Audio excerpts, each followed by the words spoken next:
Il y a à peu près 4 ans, je vous ai présenté l'Astro A10, un casque gamer plutôt positionné en entrée de gamme, et aujourd'hui on va découvrir ici la seconde version de ce casque avec une nouvelle Astro A10 Gen 2.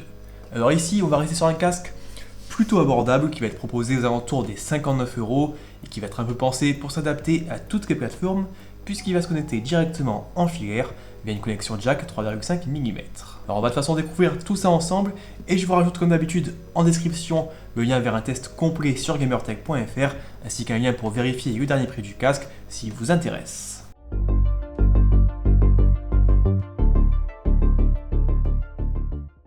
Allez, comme d'habitude, je passe ici rapidement par l'unboxing du produit. Et ici, on va retrouver un coffret cartonné plutôt classique avec quelques petites images du casque et ses principales fonctionnalités et principaux points clés. À l'intérieur, le constructeur il va plutôt à l'essentiel. Et ici, l'Astro A10 il va s'accompagner d'un câble amovible d'environ 2 mètres, d'un adaptateur en Y pour la connexion sur PC et enfin d'un petit peu de paperasse. Alors côté design, comme je l'ai un peu rapidement expliqué en introduction, ici on est sur un casque qui est entièrement revu par rapport à la première version. Honnêtement, je pense que c'est plutôt une bonne chose, car il faut bien avouer que niveau style, le premier modèle c'était pas franchement une véritable réussite.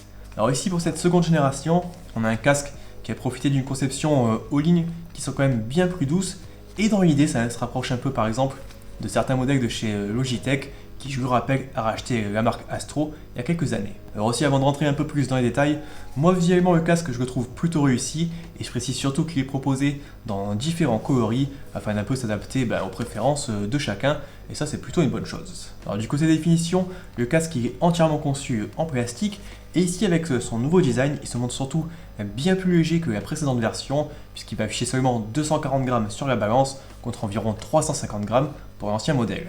Alors ça fait vraiment ici un casque très léger et ça c'est plutôt bon signe généralement en termes de confort, mais j'y reviendrai un peu plus tard dans cette vidéo. Alors après bien souvent, les casques très légers, il faut aussi un peu de chip au niveau de la conception, mais ici pour le coup je trouve que les finitions elles sont plutôt correctes pour le tarif affiché, notamment regardez un peu ici au niveau de l'arceau, vraiment ça encaisse d'énormes tortures, on peut vraiment le plier un peu comme ça dans tous les sens, il n'y a vraiment rien qui bronche, rien qui craque non plus, donc ça c'est plutôt un bon signe à première vue. Alors un autre bon point concernant ici la durabilité du casque, ça va être la possibilité de retirer ici les coussinets et des oreillettes, mais également la petite mousse au niveau de l'arceau, afin de par exemple la nettoyer, ou évidemment la remplacer si elle venait un peu à s'abîmer avec le temps.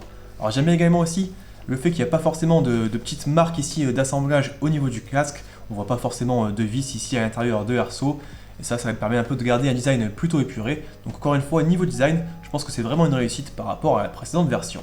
Alors évidemment, comme d'habitude, je ne peux pas forcément non plus me prononcer sur le long terme en termes de durabilité et de solidité, seulement ici après une quinzaine de jours aux côtés du casque, mais bon, à première vue, ça m'inspire plutôt confiance. Alors au niveau des ajustements ergonomiques, ici on a des oreillettes qui sont un peu ici fixées sur des tiges et qui vont pouvoir monter ou descendre afin un peu d'ajuster ici la taille du casque. Alors ici un bon point concernant le casque, c'est qu'il pourra facilement s'adapter aux plus petites têtes. Ici si je le mets par exemple dans la position la plus courte, regardez un peu comme ça rend de mon côté, donc ça pour les jeunes joueurs, ça sera évidemment un bon point parce que généralement sur les autres casques, on peut ici avoir l'impression un peu de nager. Par exemple, je pense qu'un jeune de 12 ans avec ici un Astro A50, ça ne le fera pas trop. Alors évidemment, c'est un peu à double tranchant puisque moi de mon côté, pour utiliser ce casque, il faut que je le mette dans la position la plus grande. Regardez un peu, je vous montre ce que ça donne. Alors j'ai pas forcément une énorme tête, donc je pense que si vous avez vraiment une très grande tête, ce modèle Astro A10 génération 2, il ne sera pas forcément adapté. Alors sinon les oreillettes, elles peuvent aussi légèrement pivoter comme ça vers le haut ou le bas. Donc ça c'est pour mieux un peu les plaquer contre le crâne. Par contre c'est impossible de les faire pivoter comme ça de droite à gauche. Et ça c'est un petit peu dommage, que ce soit pour porter ici comme ça le casque autour du cou ou encore pour le ranger. Donc voilà, on ne peut pas forcément tout avoir sur un casque à 50 €, mais je préfère quand même le préciser. Après au niveau des coussinets, comme je l'ai dit, ils peuvent donc être retirés.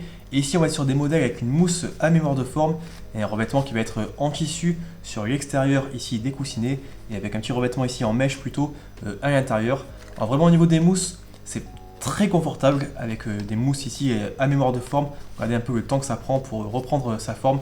Vraiment pas grand chose à redire. Par contre, au niveau des oreillettes, je trouve que c'est quand même un petit peu étroit. Et là encore, ça confirme un peu que ce casque est plutôt pensé pour les jeunes joueurs qui n'auront pas forcément de grandes oreilles. Alors moi de mon côté, je me sens un petit peu à l'étroit et j'ai pas forcément donc ici de grandes oreilles. Donc voilà, à voir un peu en fonction de ce que vous avez l'habitude de porter comme casque. Mais si vous savez que de votre côté vous avez des grandes oreilles et que généralement vous sentez un petit peu à l'étroit, ici ce Aegis Gen 2 sera pas forcément encore une fois le meilleur modèle. Mais bon, dans tous les cas, au niveau du confort, ça reste quand même très positif. Alors moi de mon côté, j'ai pu tester le casque pendant plusieurs heures sans avoir de la moindre douleur ni la moindre gêne. Vraiment ici on a une vraie amélioration par rapport à la première version de ce Astro A10. Et vraiment le fait qu'il soit plus léger et surtout avec des meilleurs bourrages, de meilleure qualité, ça permet vraiment de le garder pendant plusieurs heures et c'est plutôt rapidement oublié une fois qu'on le pose sur la tête. Alors c'est peut-être pas ici aussi confortable que ce Astro A50 que moi j'utilise depuis des années, mais bon on n'est pas du tout ici sur la même gamme de prix. Ça c'est un casque qui coûte plus de 300 €. Ici on est sur un casque aux alentours des 60 € et honnêtement pour le prix, je pense que c'est vraiment un casque très confortable, encore une fois, surtout pour les petites têtes. Alors du côté des commandes, on n'aura pas ici le moindre bouton au niveau des oreillettes, mais seulement une petite télécommande qui va ici directement être intégrée au niveau du casque et qui va permettre de gérer un peu directement le volume sonore. Alors ça de mon côté, je préfère quand même quand on peut gérer directement le volume depuis l'oreillette. Je trouve que c'est plus simple d'accès, on a juste comme ça à se rappeler un peu où est la molette, plutôt que de devoir comme ça un peu galérer et chercher la télécommande sur son câble lorsqu'on est en pleine partie. Alors puisque je parle du câble, ici on est sur un modèle amovible qui va mesurer environ 2 mètres, donc ça c'est plutôt un bon point en termes de durabilité. Et ça va pouvoir se connecter vraiment sur toutes les plateformes, puisqu'on est sur un connecteur 3,5 mm. Donc on peut le connecter sur une manette Xbox, sur une manette PS5, sur Switch, sur téléphone, sur tablette, vraiment il n'y a aucun souci. Et si on veut se connecter sur PC, on a également ici un petit adaptateur qui va permettre donc de venir le connecter comme ça et d'avoir donc deux sorties, un 3,5 mm, donc une pour le casque et une pour le micro. Alors par contre moi ce que j'aurais bien aimé retrouver en plus dans la boîte, ça aurait été peut-être un second câble plus court, notamment ici quand on joue sur console, parce que quand on joue ici avec une manette en branchant le casque directement dessus, on n'a pas forcément besoin d'avoir 2 mètres de cordon.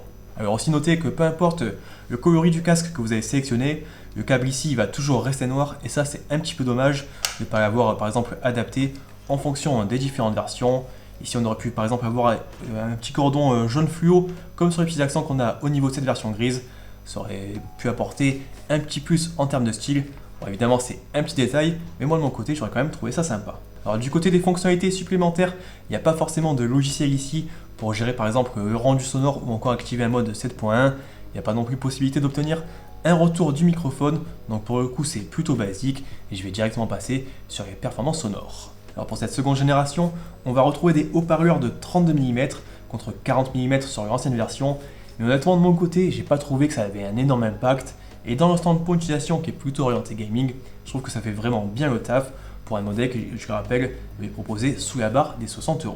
Alors évidemment à ce prix-là, on va pas non plus attendre à des miracles et il va pas venir rivaliser avec les meilleurs casques du secteur que j'ai testé, notamment ici par exemple son grand frère le Astro A50, mais vraiment pour le prix il s'en sort plutôt bien. C'est pas forcément le casque le plus détaillé que j'ai pu tester, et par exemple sur Horizon Zero Dawn, ça peut être parfois un petit peu brouillon dans les scènes les plus intenses, mais dans l'ensemble l'immersion reste quand même au rendez-vous. Alors par exemple je l'ai aussi testé sur Forza Horizon 5 ou encore sur God of War sur PC et sur PS5 et j'ai trouvé que l'expérience était très correcte. Même chose sur un jeu comme Valorant où le casque est plutôt bien capable de pointer un peu la direction des bruits et des pas des balles qui fusent, ça permet un peu donc de plus facilement de repérer ses adversaires. En clair, vraiment pour 60 €, ça fait plutôt bien le job et on en a pour son argent. Après encore une fois, ne vous attendez pas non plus à des miracles avec un rendu parfaitement homogène, une scène sonore très large et des tonnes de détails. Mais je pense que pour la majorité des joueurs, et notamment le public qui est un peu visé ici, les joueurs les plus jeunes, ça fera parfaitement l'affaire. Allez, je termine évidemment cette petite présentation en faisant un petit point concernant le microphone de ce Astro A10 Génération 2. Donc évidemment vous avez remarqué un petit changement au niveau de ma voix parce que je suis justement en train d'enregistrer avec ce microphone. Donc on est toujours ici sur un microphone qui est monté sur une perche qui va être ici comme vous voyez plutôt flexible et donc facile à positionner devant la bouche. On va pouvoir également la remonter et quand on va la remonter on va automatiquement couper la capture. Donc je vous montre un peu ce que ça donne. Donc ici je suis en train de parler, je continue. N'entendez plus, hop, et je la remets comme ça, et là on recommence à avoir la capture du microphone. Alors par contre, il n'y a pas forcément de bip sonore ou de petit indicateur LED pour savoir si la capture a été bien coupée, mais on a juste un cran qui est un petit peu plus dur. Donc bon, logiquement il n'y a pas de souci, mais il faut quand même faire un petit peu attention. Alors après au niveau de la qualité de ce microphone en lui-même, n'hésitez pas un peu à me dire ce que vous en pensez dans les commentaires. Moi je trouve que pour du jeu ou pour échanger sur Discord en multijoueur par exemple, ça fera parfaitement l'affaire. La qualité est plutôt correcte, ça manque peut-être un petit peu de gain, mais ça peut facilement, éventuellement, se booster directement depuis votre logiciel, par exemple de streaming, sur Discord, ou encore depuis votre console. Donc logiquement, pas de problème, mais encore une fois, n'hésitez pas un peu à me dire ce que vous pensez de ce microphone dans les commentaires. Et du coup, je pense que j'ai un peu fait le tour ici de ce Astro A10 Gen 2, et dans l'ensemble, je trouve que c'est plutôt une bonne évolution par rapport à la première version. On a un design qui est vraiment amélioré, un confort qui est bien plus convaincant, et au niveau des performances sonores, je trouve que ça fait encore une fois plutôt bien le job pour un modèle proposé sur les 60€. Alors après, par contre, il faut voir un peu ce que fait la concurrence, car pour par exemple 20€ de plus, on peut avoir des modèles un peu plus complets et plus performants, comme par exemple le HyperX Cloud Alpha ou encore le Logitech G Pro X, donc des casques que je vous ai aussi présentés sur la chaîne. Et à l'inverse, on a aussi des modèles qui sont un peu moins chers, comme par exemple le Razer Bergshark V2X, qui est maintenant disponible pour moins de 50€ et qui offre de très bonnes performances sonores pour son prix, ou encore par exemple le Corsair HS60 version Pro, qui lui aussi est proposé aux alentours des 50€ et qui affiche peut-être une conception encore plus premium, avec un microphone qui est amovible, ou encore des commandes directement accessibles depuis ses oreillettes. Enfin, pour ceux qui cherchent plutôt peut-être un casque sans fil, on a aussi ici le Logitech G435 qui est disponible à moins de 60€, et donc ça fait quand même pas mal de concurrence ici pour cette Astro A10 Gen 2, et en soi il n'y a rien qui permet vraiment de le démarquer ou de le recommander plus qu'un autre, sauf peut-être son confort pour les plus petites têtes, mais c'est également aussi le cas ici de ce Logitech que je vous ai testé il n'y a pas longtemps. Donc voilà, à voir un peu en fonction des préférences de chacun, et dites-moi un peu ce que vous en pensez dans les commentaires, ou si bien sûr encore vous avez des questions. Moi de mon côté, je vous remercie d'avoir regardé cette vidéo, et si justement vous êtes à la recherche d'un casque gamer pas trop cher, n'hésitez pas aussi à regarder justement ma vidéo sur ce Logitech G435 que je vous ai fait il n'y a pas longtemps. Je vous rajoute évidemment le petit lien en vignette, et je vous rajoute en description le lien pour commander cet Astro A10, mais également le lien vers mes autres tests de casque gamer. Et puis moi je vous remercie et je vous dis à la prochaine. Allez, ciao!